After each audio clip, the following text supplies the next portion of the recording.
பாராளுமன்ற உறுப்பினர் வைத்திய அதிகாரி அரைக்கனுடைய கட்சியின் அனைத்து வேட்புமனுக்களும் ரத்து செய்யப்படவில்லை, நிராகரிக்கப்படவில்லை. அரசே, நீ இந்த ஊருக்கே மாசா இருக்கலாம், ஆனா உயிருக்கு பயப்படாத என் முன்னாடி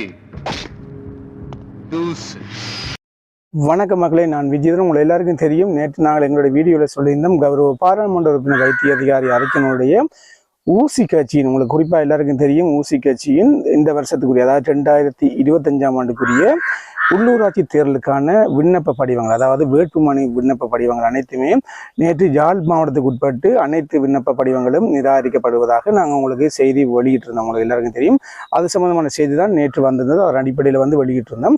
முக்கியமாக மேலதிக தகவல் எதுவும் அது சம்பந்தமாக உங்களோட பகிர்ந்து கொள்றோம்னு சொல்லியிருந்தோம். ஆமாம், அது வந்திருக்க ஒரு தகவல் ஒன்று என்ன அடிப்படைன்னு சொன்னால் உங்களுக்கு எல்லாருக்கும் தெரியும்.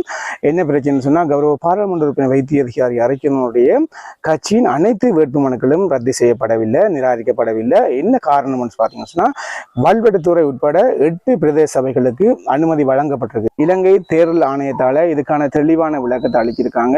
ஆனா மேலதிக தகவல் தேவை, விவரம் தேவை, என்னத்துக்காக எங்களுடைய அனைத்து வேறு இடங்களுக்கான வேட்புமனுக்கள் நிராகரிக்கப்பட்டது என்ற கோரிக்கையை என்ன சொல்றது, கௌரவ பாராளுமன்ற உறுப்பினர் வைத்திய அதிகாரி அரசினுடைய தரப்பு இன்றைக்கு தேர்தல் ஆணையத்தில் முறையிட்டிருக்காங்க. எங்களுக்கு எழுத்து மூலம் அதுக்கான அறிக்கையை தருமாறு இப்ப என்ன சொல்றது, குறிப்பா பாத்தீங்கன்னு சொன்னா, கௌரவ பாராளுமன்ற உறுப்பினர் வைத்திய அதிகாரி அரசினுடைய தேர்தல் சம்பந்தமான, அவர் உட்பட தேர்தல் சம்பந்தமான அனைத்து என்ன சொல்றது உறுப்பினர்களும் இப்ப தேர்தல் ஆணையத்தில் நிற்கிறாங்க. எழுத்து மூலம், அதாவது எங்களுக்கு என்ன காரணத்துக்காக அனைத்து வேட்புமனுக்களும் சரிவர நாங்கள் என்ன சொல்றாங்க வழங்கி இருந்தும் எங்களுக்கான வேட்புமனுக்களே நிராகரிக்கப்பட்டதுன்னு சொல்லி எழுத்து மூலம் எங்களுக்கு தர சொல்லி தேர்தல் ஆணையத்தில் நிற்பதாக தகவல் வெளியா இருக்கு. நிச்சயமாக நாங்கள் கேள்விப்பட்ட அளவுக்கு சில என்ன சொல்றது தகவல், அதாவது டாக்குமெண்ட்ஸ்கள் தவறாக கொடுத்ததாகவும், சில நபர்களுடைய அதாவது இருப்புகள் வேறு இடங்களில் வசிப்பிடமும் வேறு இடங்களில் வேட்புமனுக்கள் தாக்கல் செய்யப்பட்டதாகவும், இதன் அடிப்படையிலேயே சில காரணங்கள் மையமாக கொண்டு அந்த முகாந்திரம் அடிப்படையிலேயே சில